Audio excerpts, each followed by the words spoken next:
Double murder rocks Greenwood. A Canadian man and woman were shot and killed during a home invasion in St. James Community in Greenwood Thursday night. The deceased has been identified as 61-year-old Clayton Cook of Keski Avenue in Toronto, Canada, and 37-year-old Jim Cook, a cashier of Dakota Drive in Greenwood. Reports from the police are that about 8:10, the two individuals were at their home when they were pounced upon by unknown assailants who opened gunfire, hitting them. The gunmen then escaped in a waiting motor vehicle. The police were subsequently summoned by residents who had heard the explosions, and upon their arrival, Clayton was found slumped against a gate while the woman was seen lying face down. They were both taken to the hospital where they were pronounced dead. Detectives assigned to the St. James Criminal Branch are continuing their investigation into the matter. Meet a judge or meet your maker. Holness warned deportees with criminal intentions. Prime Minister Andrew Holness has warned deportees with criminal intentions that they will either meet a judge or their maker if they seek to wreak havoc in Jamaica after returning to the island.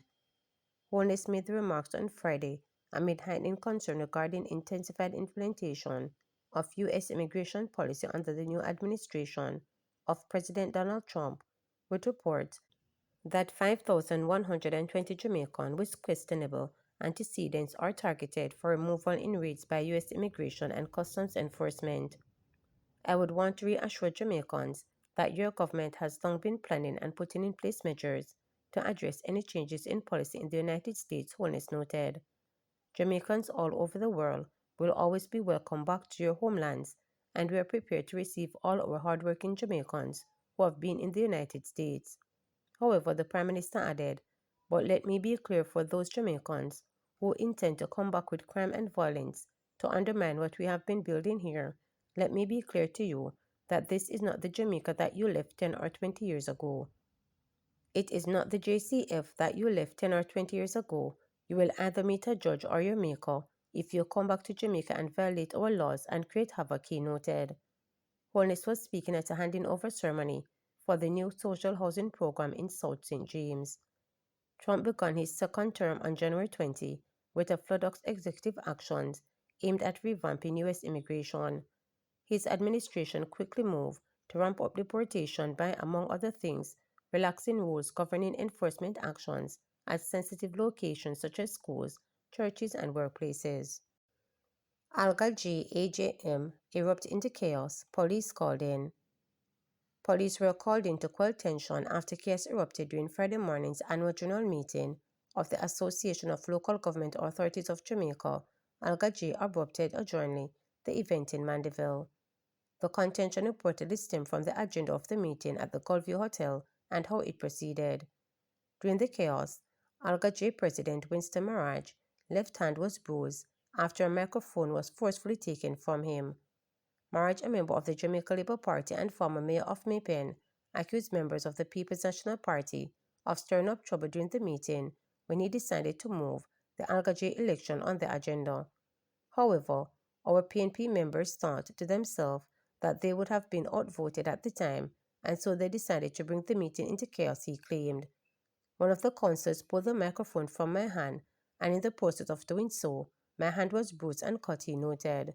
He said sometime after police turned up to the meeting, it was later adjourned. However, and as planned for the presidency of the Association Council, Barnesville People's National Party, his division, accused Maraj of breaching Alga J's constitution.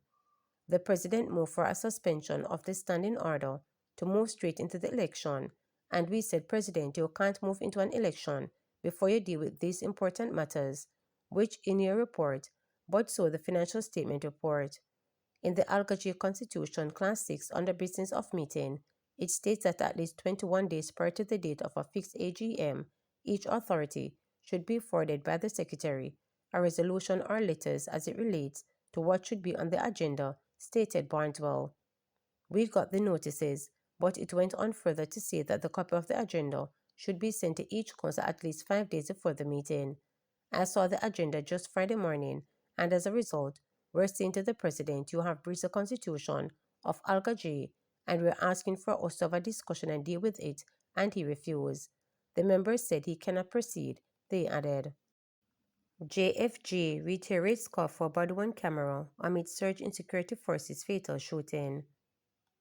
Human rights lobby group Jamaicans for Justice is renewing its call for the use of body-worn cameras by members of the security forces during operations amid an increase in fatal shootings by security forces. JFG, in a statement on Friday, said the absence of body-worn cameras during security force operations is a critical issue that continues to undermine transparency, accountability, and public trust in law enforcement. JFJ acknowledges that security forces have the right to defend themselves with reasonable and proportionate force based on the nature of an attack. However, the lack of body-worn cameras and the rising number of fatal shootings create an environment of suspicion that may erode public confidence in law enforcement. Body cameras provide an unbiased record of events, protecting both officers and civilians and ensuring that the truth is preserved for investigations and judicial processes, stated JFG. Statistics from the Indicom Commission of Investigations Indicom reveal that 28 people have been fatally shot by security forces so far this year, when compared to 13 for the entire month of January last year. According to JFG, this escalation follows a troubling pattern from 2023 when 155 fatal shooting incidents were recorded, none of which involved the use of operational body-worn cameras. It said the situation has worsened in 2024 with 189 fatalities reported, a 34% increase over the previous year. The group added that 2024 presented the highest number of fatal shootings in over a decade since 2013, when 258 fatalities were recorded by security forces. A particular concern is that, according to Indicom, fatal shootings during planned operations accounted for 40% of the fatalities by the security forces in 2024. Planned operations, by their very nature, suggest a level of intelligence-driven preparedness and control that should result in more arrests and fewer fatalities. Shockingly, Indicom confirmed that most of these operations did not involve the use of body-worn cameras. The absence of body-worn cameras in such operations not only deprived the investigators of crucial evidence, but also raises serious questions about the conduct of these operations and the circumstances under which lives are being lost, JFJ stated. JFJ is calling for the immediate implementation of body-worn cameras across all security force planned operations and in communities where zones of special operations or state of public emergency have been declared. JFG also calls on lawmakers to legislate key aspects of the protocol governing the body-worn cameras, including mandating the wearing and activation of the cameras, where failure to wear or activate without reasonable explanation may result in strong disciplinary actions. These measures are not just mere recommendations, they are a necessity for a society that values justice, transparency, and the rule of law, it concluded. Opposition calls on government to outline plan of absorption of deportees. The opposition People's National Party is calling on the government to outline a plan of absorption of the deported individuals into the country. This follows concern of a report that over 5,000 Jamaicans are expected to be deported from the United States as the country clamps down on illegal immigrants based on new orders from President Donald Trump. Foreign Affairs Minister Kamina Johnson-Smith said the National Security Council is assessing risk associated with the deportation of Jamaicans with serious criminal backgrounds from the U.S. and is formulating strategies to mitigate potential threat. Deputy Opposition spokesperson on Foreign and Regional Affairs Christopher Henry is calling on the government to give the details of the plan. Labour Ministry reaffirms commitment to welfare of farm workers following amnesty report. The Labour Ministry has reaffirmed its commitment to the welfare of Jamaican farm workers in Canada. This follows a report by Amnesty International regarding the alleged experience of some migrant workers under Canada's Temporary Foreign Work Program, including the Seasonal Agricultural Work Program. The report, which involved 44 migrant workers from 14 countries between February 2023 and June 2024, revealed widespread exploitation and poor conditions within the TFWP, a program that annually brings thousands of Jamaican workers to Canada. The report highlighted several cases of alleged unsafe working environments and other serious allegations of human rights violations. However, Labour Minister Pernell Jones Jr. expressed concern that the report only captures the alleged experiences of 44 migrants, when more than 9,000 Jamaicans participate in the program.